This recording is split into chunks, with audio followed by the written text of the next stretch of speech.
अच्छा, देखिए इस स्लाइड के ऊपर तो हमने डिस्कशन कर ली। जैसे कि मैंने आपको बताया कि देखिए हमारा काम क्या है, काम वाली जगह पे जाके, ठीक है, ख़तरों की तशखीस करना और ख़तरों को काबू करना। लेकिन एक थोड़ी सी जो कॉमन सेंस है ना, ये भी होनी चाहिए ताकि इंसान इसका भी यूज़ करे ना, ठीक है। देखिए आप काम वाली जगह पे जाते हैं तो कोशिश करें कि आप जो हम रूटीन में कपड़े पहनते हैं, हमारी ड्रेसिंग होती है, तो काम के दौरान हमारी ये ड्रेसिंग नहीं होनी चाहिए। काम के लिए हमारे स्पेसिफिक एक अलहदा कॉस्ट्यूम या ड्रेसिंग होनी चाहिए, ठीक है। If you are tempted to ignore the risk controls because you think they involve too much time और एफर्ट। देखिए बाज़ औक़ात जो है हमारे लोगों की सोच या नीयत ये होती है ना कि हम सेफ्टी करेंगे, तो सेफ्टी के ऊपर जो है हमारा बड़ा टाइम भी लगेगा, हमारा वक्त भी लगेगा, पैसा भी लगेगा, ठीक है, हमारी प्रोडक्शन भी इफ़ेक्ट होगी। तो ये गलत सोच है, ठीक है ना। तो ज़्यादातर लोग जो हैं वो सेफ्टी को इस वजह से इग्नोर भी करते हैं कि अगर हम सेफ्टी को इंट्रोड्यूस करवाएंगे, ठीक है, तो हमारा प्रोडक्शन से जो है वो फोकस जो है वो हट जाएगा, हमारी प्रोडक्शन जो है वो अफेक्ट होगी, हमारे काम में खलल पैदा होगी, हमारा प्रोजेक्ट डिले हो जाएगा। मैं चूंकि साइट्स पे भी काम कर चुका हूँ, तो नॉर्मली लोगों की सोच ये होती है, ठीक है। तो you are tempted to ignore the risk controls because you think they involve too much time और एफर्ट। याद रखें, ये एक गलत सोच है या ये एक गलत नीयत है कि अगर आप कहते हैं कि भाई मैं ख़तरों की तशखीस करूंगा और फिर मैं उनको काबू करूंगा, तो ये हमारा टाइम लेगी, तो ये गलत सोच है। ख़तरों की तशखीस करना और उनको काबू करना, it is our moral, legal and financial duty. ये हमारा अखलाकी फ़र्ज़ भी है, ये हमारा कानूनी फ़र्ज़ भी है, और ये हमारा माशी फ़र्ज़ भी है कि बीइंग एम्प्लॉयर हमारी ये रिस्पॉन्सिबिलिटी है कि हम दूसरों को तहफ़्फ़ुज़ दें, जैसे तहफ़्फ़ुज़ हम अपनी फैमिली को देते हैं, राइट। की learning points, what kind of the things can cause you और अदर्स हार्म। वो कौन सी चीज़ें हैं जो आपको या दूसरों को नुकसान पहुंचा सकती है। ऑलरेडी हम इस चैप्टर के अंदर डिस्कस कर चुके हैं। व्हाट इज रिस्क, खतरा क्या है, इसको भी आज हमने डिस्कस कर लिया। And how can you control risk, sorry, how can risk be controlled, खतरों को कैसे काबू किया जा सकता है। And how do we decide what to do about the risk, और हम फैसला कैसे करेंगे कि खतरों को काबू करने के लिए हम कौन से एहतियाती तदाबीर का इस्तेमाल करेंगे, राइट। ये था हमारा आज का कुछ चैप्टर, ठीक है, चैप्टर नंबर 2 जिसको हम ख़त्म कर चुके हैं। चैप्टर नंबर 3 की तरफ मूव करते हैं। उसको ज़्यादा नहीं, 3 से 4 मिनट उसको डिस्कस करते हैं क्योंकि आपकी क्लास का टाइम भी तकरीबन ख़त्म हो चुका है, राइट। तो चैप्टर नंबर 3 मैं आप लोगों के सामने ओपन करता हूँ। काइंडली थोड़ा सा वेट कीजिएगा।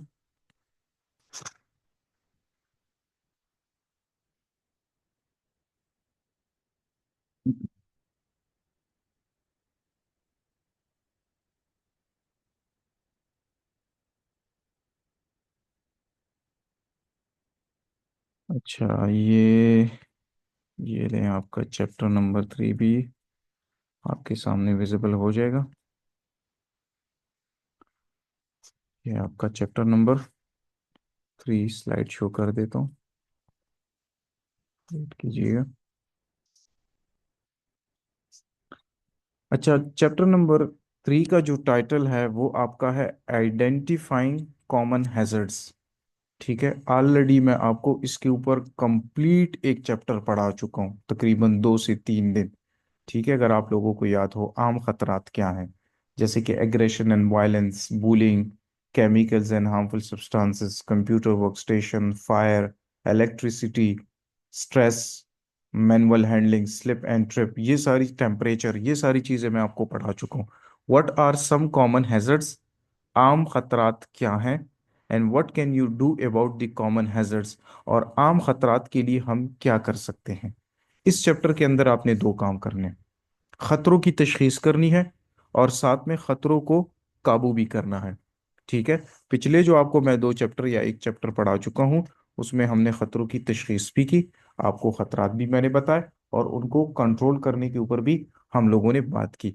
हैजर्ड स्पॉटिंग, अब टाइम आ चुका है कि आप लोगों ने क्या करना है, खतरात के ऊपर जो है क्या करनी है आपने, सॉरी, वर्क प्लेस एनवायरनमेंट के ऊपर आपने क्या करनी है, असेसमेंट करनी है, और असेसमेंट के साथ साथ आपने फिर उनको काबू भी करना है, राइट।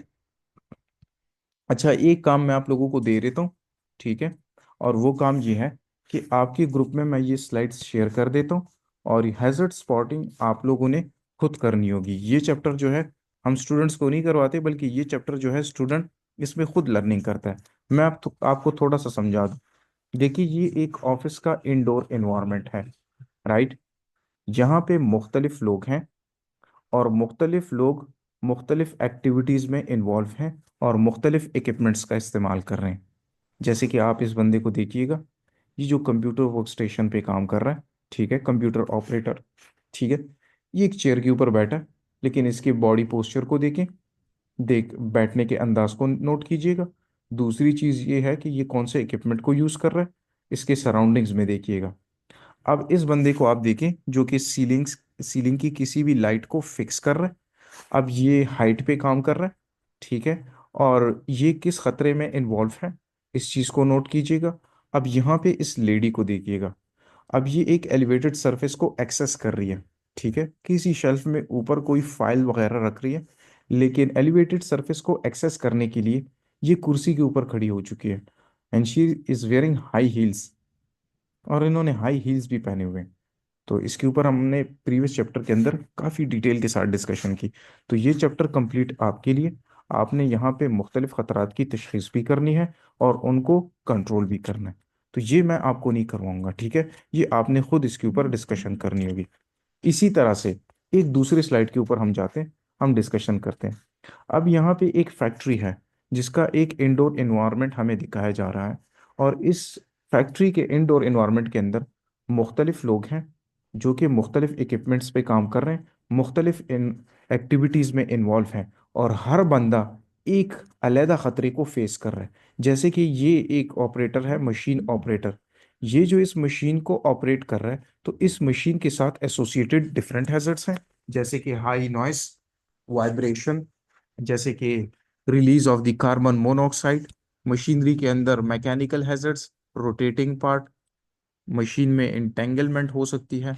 अब इस लेडी को देखिएगा, ठीक है, ये क्या काम कर रही है। अब इसी के साथ साथ सेग्रीगेशन हुई है, जो एफएलटी के ऑपरेशन के लिए या व्हीकल्स के लिए अलहदा रूट है, और यहाँ पे पेडेस्ट्रियन भी आ चुके हैं। तो एक्सट्रीमली हैजर्डस। स्टोरिंग आप देख ले, स्टैकिंग एंड स्टोरिंग भी हुई है, लेकिन पुअर हाउसकीपिंग की एक बेहतरीन मिसाल हमें यहाँ पे मिलती है।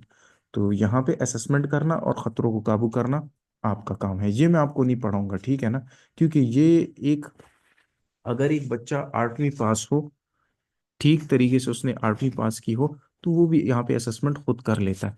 अब हमारे पास एक तीसरी पिक्चर है असेसमेंट के हवाले से, ठीक है, जो कि हमें ये दिखा रही है कि एक कंस्ट्रक्शन साइट है, ठीक है। कंस्ट्रक्शन साइट है, और यहाँ पे मुख्तलिफ काम हो रहे हैं, मुख्तलिफ लोग हैं, मुख्तलिफ एक्टिविटीज़ में इन्वॉल्व हैं, और मुख्तलिफ हैजर्ड्स को फेस कर रहे हैं, ठीक है ना। जैसे कि यहाँ पे मैनुअल हैंडलिंग हो रही है, ठीक है, एक लोड को उठाया जा रहा है, और यहाँ पे इसकी बॉडी कैपेसिटी से लोड एग्जीट कर रहे हैं। थोड़े बहुत आपको बता देता हूँ, बाकी आप लोगों ने खुद करना है। अब यहाँ पे इस लोड के नीचे, ठीक है, इसी लोड, सस्पेंडेड लोड के नीचे एक लेडी गुजर रही है। मतलब एक कंस्ट्रक्शन साइट पे जनरल पब्लिक भी अलाउ है, ठीक है ना, कि वो भी यहाँ पे आ सकते हैं। अब यहाँ पे अगर हम देखें एग्रेशन एंड वायलेंस, इसी साइट के ऊपर दो वर्कर्स जो हैं वो आपस में झगड़ रहे हैं। अब इसी स्कैफोल्डिंग के ऊपर देखिए, इसको कहते हैं स्कैफोल्डिंग, उर्दू या पश्तो में हम इसको कवाजा कहते हैं। इस स्कैफोल्डिंग स्ट्रक्चर के ऊपर अगर हम देखें, तो इसमें कोई भी गार्ड रेल सिस्टम नहीं है, ठीक है। यहाँ पे खाने पीने का काम भी हो रहा है, यहाँ पे वर्क भी हो रहा है, और साथ में एक वर्कर जो है, तो वो बिल्कुल बेफिक्र होके स्कैफोल्डिंग स्ट्रक्चर के ऊपर बैठा हुआ है। ना कोई प्रोटेक्शन है, ना बेल्ट है, ना गार्ड रेल सिस्टम है। इसी के साथ साथ सराउंडिंग में आप बहुत सारे हैजर्ड्स देख सकते हैं। तो यहाँ पे खतरात की तशखीस करें और खतरात को काबू करें, राइट।